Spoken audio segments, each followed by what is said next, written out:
this side of the microphone. I'm normally on that side taking pictures of my boss, who's usually sitting here, Candace Andersen, but she's in Boston. It's her mom's birthday, and when your mom's in her 80s, you don't miss a birthday. So you got me today. Just to give a little bit of background on how we got to where we are today with our prison system becoming the new asylum. The state decided to close the mental health facilities as a cost-saving measure and basically made it a county problem to deal with. And so we have this, everybody who's been to San Francisco or even locally can see the homeless population that's now roaming the streets. To take medication is a voluntary task. You can't force medication on somebody outside of a state hospital setting or a regional hospital setting. But the state is responsible for state mental health beds, for psychiatric units at the state level for long-term care. So as a result of the state closing beds, by 2010, there were 14 beds, psychiatric beds, for every 100,000 people. The recommendation is 50 for every 100,000 people. California is actually somewhere in the middle. We're doing better than some other places that some have none. Some states have none. But clearly that's not enough. And of course the realignment of the state prison system then put even more pressure on our county jail system. And so we're in this position, and then also there was no funding available for dual diagnosis. So if you have a mental health condition and a condition and a substance use disorder, you couldn't get treatment for both because the county's not going to be reimbursed by the state. You could get one or the other. So you can imagine why these problems persist, because people aren't being treated in the way that they need to be treated. The county's total budget, so Candace supports this proposal because it's one piece to the solution. It's not the whole answer, it doesn't solve all the problems, but it's one piece. We have a population in our prison system that shouldn't be in the condition that they're in, but there's nowhere to move them to. Some of these people who are determined that they're incompetent to stand trial sit in our jail because there is no state bed to transfer them to. It's heartbreaking. If you're a family member, and I've met them, can you imagine your loved one's decompensated to a level that we can't provide care? The sheriff can't force medication on somebody. So they're unmedicated. So the county's total budget is $3.5 billion. The Board of Supervisors has discretion over the general fund budget of about $1.5 billion. 70% of that goes to health and human services. 70% of the $3.5 billion already is going into health and human services in our community. 15% goes to law and justice. Another 15% goes to general government. This $5 million investment is an important investment because of the ability to stop recidivism, to give people the treatment that they need, and then the savings across all the rest of the systems of care should make up the difference. That's what the investment of money will do. Bail reform is another big subject that everybody's been bringing up. Very exciting, and it's the state legislators that decide that. Contra Costa County has come out and supported both bills. We hope it passes. And but the reality is there's no data on the true effects of what bail reform will do to our jail system. We house less people than most counties our same size. I think it's something like 1,000 less people in our jail system than similar counties. We already have a very robust system of cite and release. And I'll go through a bunch of programming that we're already doing. But the reality is bail reform is not going to depopulate Martinez to the level it needs to provide the programming we need to provide.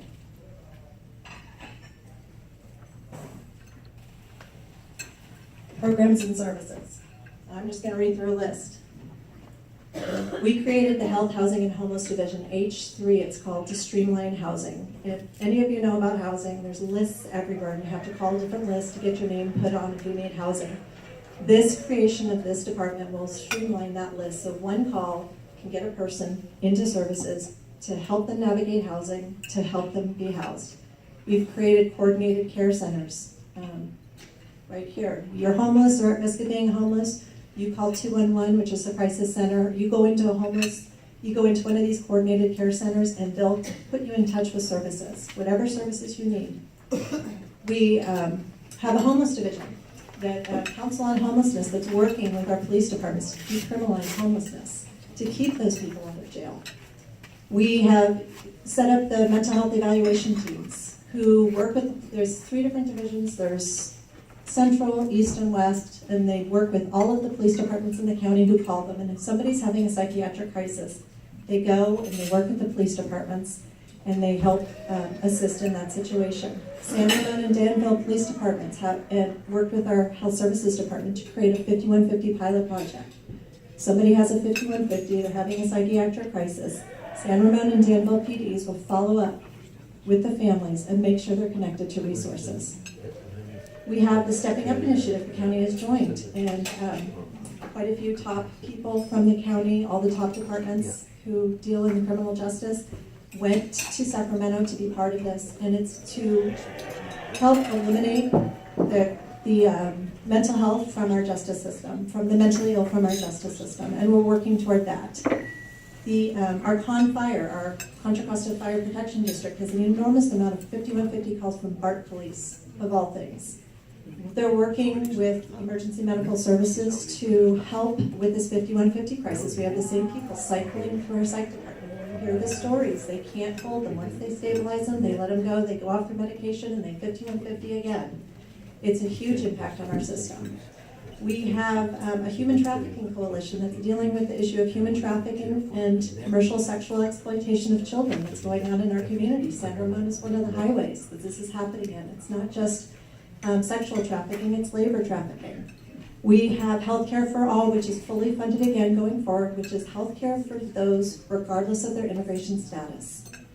We have the drug medical waiver we've spent a long time preparing for, and what it will do is it will allow funding for dual diagnosis in our community. So thankfully we can go forward and we can start treating these people.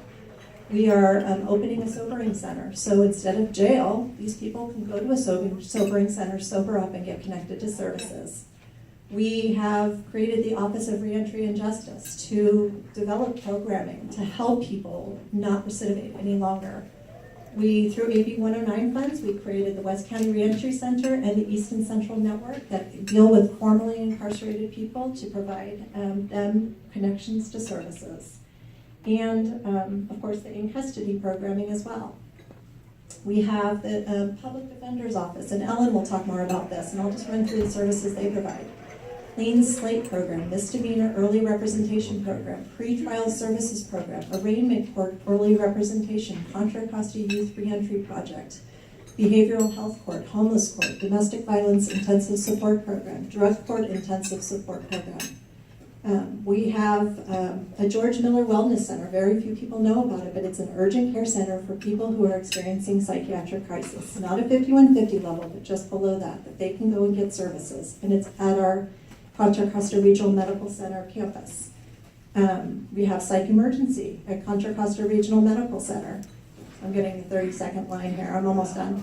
We have early childhood education programs, First Five, Head Start, Early Intervention, First Break for those experiencing their first psychotic episode.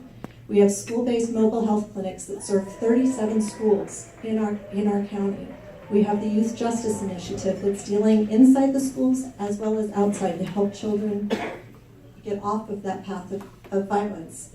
We partner with the community. We have opioid epidemic and prescription drug issues that we partner with the community to address. Alcohol, tobacco, marijuana access for our youth that we're partnering in ways to educate the population. We have a huge need for our court-appointed special advocates. And these advocates are the ones that advocate for and with our foster youth in the criminal justice system. We desperately need volunteers to help these children who have nobody else. We desperately need foster parents. The state is closing group homes. These kids need some place to live. We have the Continuum of Care quarterly meeting, which is run by the Council on Homelessness, provides panels quarterly, and they educate all of the partners, and they draw huge groups. We have the Racial Justice Task Force that was created to address the racial disparities in our county. I'm going. Our county advisory bodies need volunteers. Alcohol and Other Drugs Advisory Board, Mental Health Commission, Community Corrections Partnership, Community Advisory Body, Juvenile Justice Commission, they all need volunteers, many more. Other ways you can help. The Workforce Development Board just had a Fair Chance Employment Summit. Hire these people who have had a criminal background. They're not bad people, and they're proving to be good employees. So They messed up once in their life, they deserve a chance. Housing, do you have an in-law unit? Do you have a second unit? Do you have an apartment? Do you have a house that you need rental? I'm gonna keep going just for another minute here because this is important information for the community. And then stand down on the She's delta. not running for office. It's the last thing I'm gonna tell you. Homeless veterans, we need volunteers.